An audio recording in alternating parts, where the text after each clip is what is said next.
Yeah, talofa lava, it's Tintafunga here. Before I continue with my analysis of the current situation in Ukraine, it's the 5th of January 2023. The reason why I'm doing another post so urgently, simply because of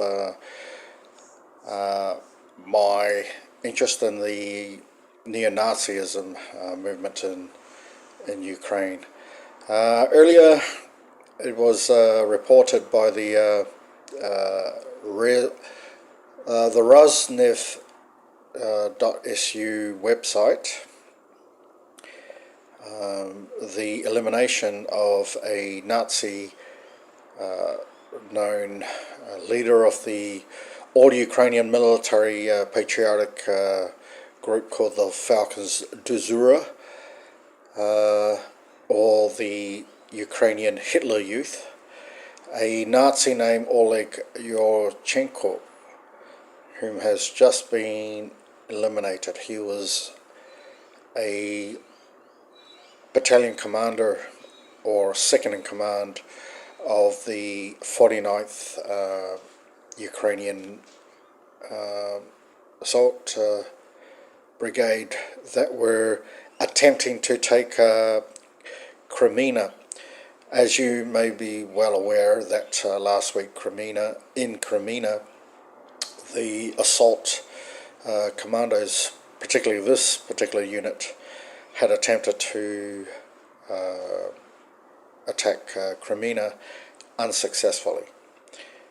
They were subjected to a barrage of Russian artillery fire, and they were forced from the forest area back to their positions and even further back. In fact, the Russians are advancing as we speak, so the engagement is quite phenomenal. When I will go back to the map, I will also show the build-up of Russian forces, which has increased in numerical numbers. The southern military district of the war front for the Russians behind their line of control has suddenly increased. There are in fact 4 Russian armies within the Kherson area, and which brings to a total of 9 Russian armies within 3 military districts within Ukraine, which are all within their line of control within the Donbas region. Strategically speaking, that could mean anywhere between 900 to 1 million Russian troops within Ukraine. Now that is probably a slight exaggeration at this stage, but because it's not being felt on the front lines as yet. But I can guarantee that it is a garrison force that will garrison Kherson and Zaporizhzhia and the Donetsk and Lugansk oblasts within the declared Russian Federation, which means as a garrison force there could be anywhere between 900 to 1 million Russian troops, which emphatically means that the Ukrainians will not be retaking any part of the Donbas region, particularly in this year of 2023. I can assure you of that, and the only way the Ukrainians will ever retake the Donbas region is if the Bucharest 9 and NATO declares war on Russia, because that's the only way they can take it. Because if they don't, the Bucharest 9, embedded as Ukrainian mercenaries, isn't gonna work, because they need a full commitment from NATO, and trying to disguise NATO within Ukraine is going to be a lot harder with about 1 million Russian troops there. Anyway, let's go to the map and we'll just have a look at it, eh? Yeah, before I continue talking about this map, I'd like to give a shout out to the makers of this map, which is the project OWL for this OSINT, which is open source intelligence mapping. These guys are objective military analysts and political analysts actually, who have been following the current situation within Ukraine.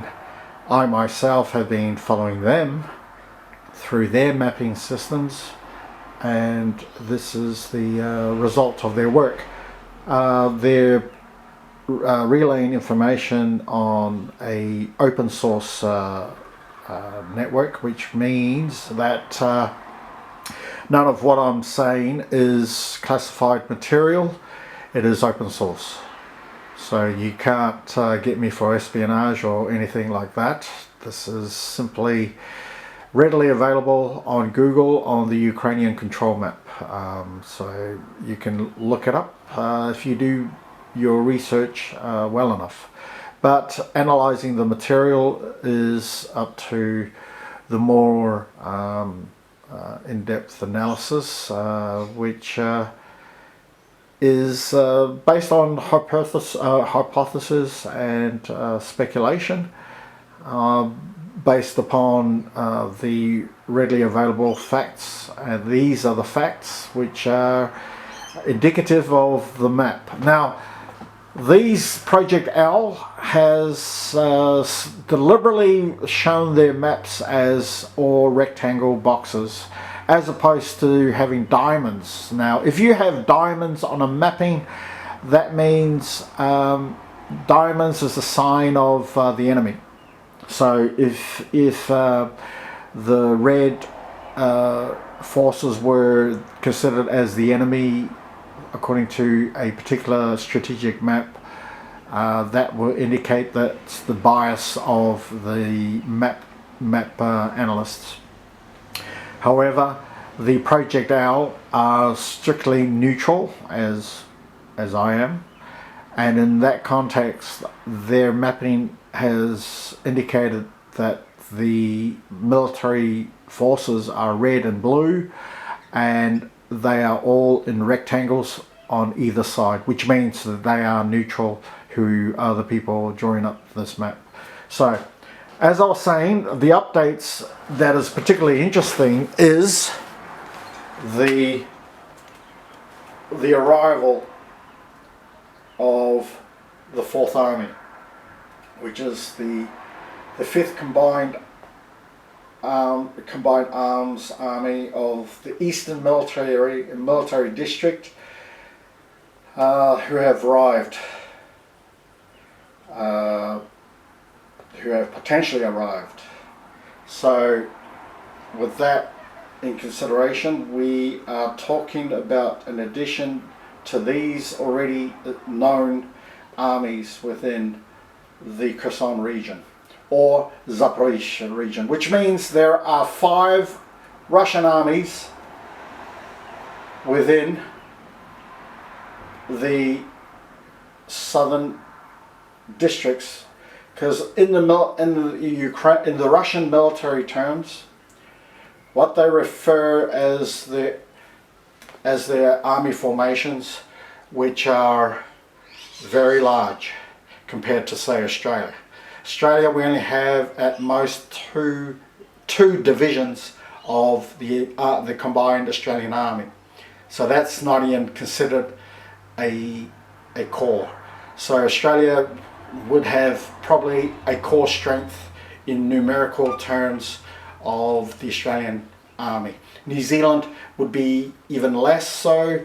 They would be considered as brigade strength at most for the entire New Zealand Army. Now, you compare that to the Russians. The Russians is big time, all right? We're talking about massive armies.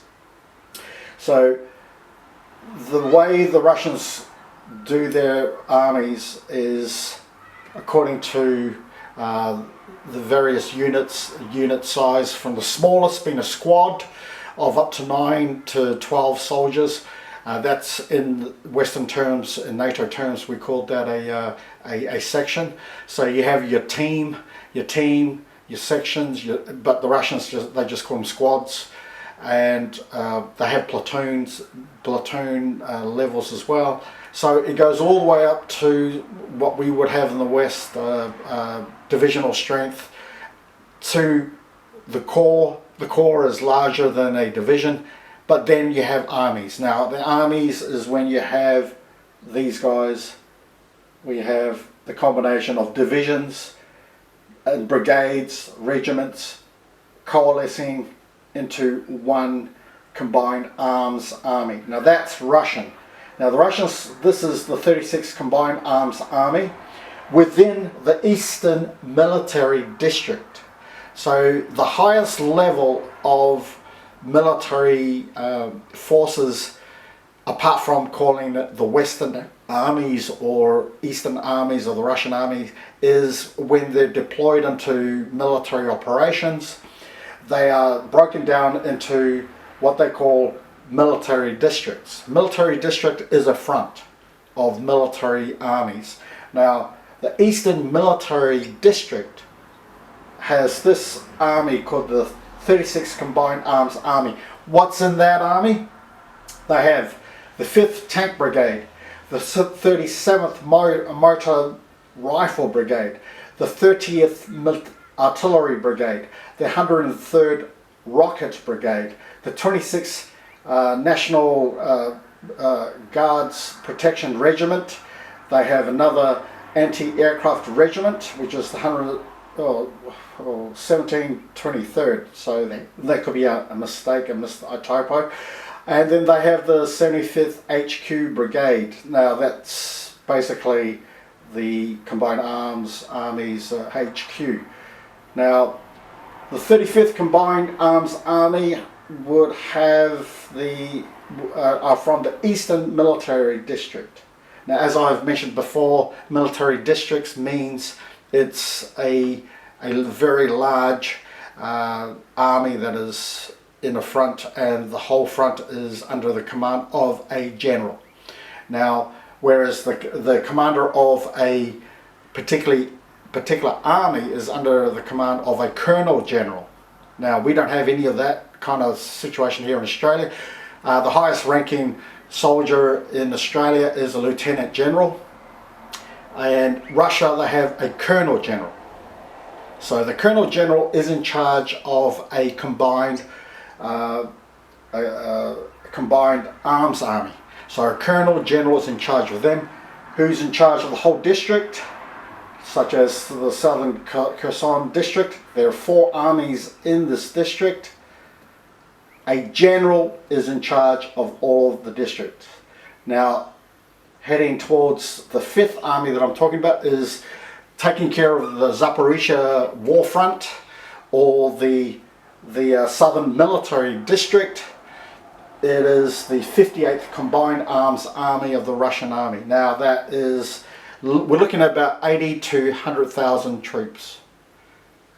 That is how massive these armies are. Now this is 1, 2, 3, 4. Then in Melitopol, that's the 5th. Now, as we go back to the Donbass region, the LPR and DPR, there is another army from the Southern Military District. It is the 8th Combined Arms Army. Now, heading towards the Bakhmut area, just an update on that area. The Russian army are on the offensive in Bakhmut, particularly in Klishivka, where we have the Azov Battalion, or the Azov Brigade, the 3rd Brigade, are currently engaging the Wagner Group, and the Wagner Group are pushing them, and they're engaged in a lot of close quarter battle firefights happening right now. The Azov Assault Brigade are being pushed back. They are going to be driven back by the Wagner Group. Now they are divisional strength. That explains why. Opitny, Russians have pushed further north. You can see that the areas are slowly being encroached by the Russians. The red line will soon envelop this area very shortly, because the Russians have pushed all the way up through there. That greyish kind of area is the areas of contest that that are currently under Ukrainian control at this moment in time, but it's being pushed back. So the Russians will accelerate their encroachment in a matter of days, if not hours. So that is the Bakhmut situation as it is. Now, as I was mentioning before, there are 9 Russian armies currently within Ukraine. This includes these 3 armies within the Lugansk area. This is the 20th Combined Arms Army. Now that is the Western Military District. This is the Western Military District that have these troops here deployed. Now that includes the 3rd Motor Rifle Division, that's a division, the 144th Motor Rifle Division, the 236th Artillery Brigade, and the 448th Rocket Brigade. They're there. And the Central Military District also has an army there, which is the 41st Combined Arms Army. They have the 35th Motor Rifle Brigade, the 55th Motor Rifle Brigade, 74th Motor Rifle Brigade, the 119th Rocket Artillery Brigade, the 120th Artillery Brigade, the 61st Anti-Aircraft Aircraft Brigade. Now, this is where the Russians are showing a lot of dominance and superiority with their artillery duels with the Ukrainians, simply because they got way more artillery pieces. So in conclusion, we are coming to this part here, which is the 41st Combined Arms Army, which is a 5 brigades, 6 brigades. And finally, the last one that I need to mention is the 2nd Guards Tank Army, which is a highly mechanized arms army, which should be mobilizing very shortly towards this area here in Makivka, and pushing westward. Now this here is the, that one. I'm looking for the 49th. So the 49th is in near Makivka. Oh, that's not our 10th, sorry, my bad. 5th Carpathian Battalion is the battalion in which our friend Oleg was a commander of while second in charge, but he just was just KIA yesterday. So he would have died as the Russians were advancing. So this is where he was aiming to take Crimea, which failed. So the Carpathian Sich Battalion are basically your regular black shirts, like the Italian black shirts or the brown shirts of the Hitler Youth. These guys had formed into the Carpathian Sich Battalion, similar to the Azov Battalion. They were recently formed, and they've just had a shellacking, including their commander being KIA. That's the picture of the fine young gentleman that has been displayed right here. Alright guys, that about wraps it up. So all up, we're looking at about, with 9 armies, 3 military districts, you're looking at a total number of Russian soldiers within the area of up to 1 million. So that's a lot. So Ukraine, NATO, mate, yeah, I haven't got a hope in hell of defeating the Russians. No way.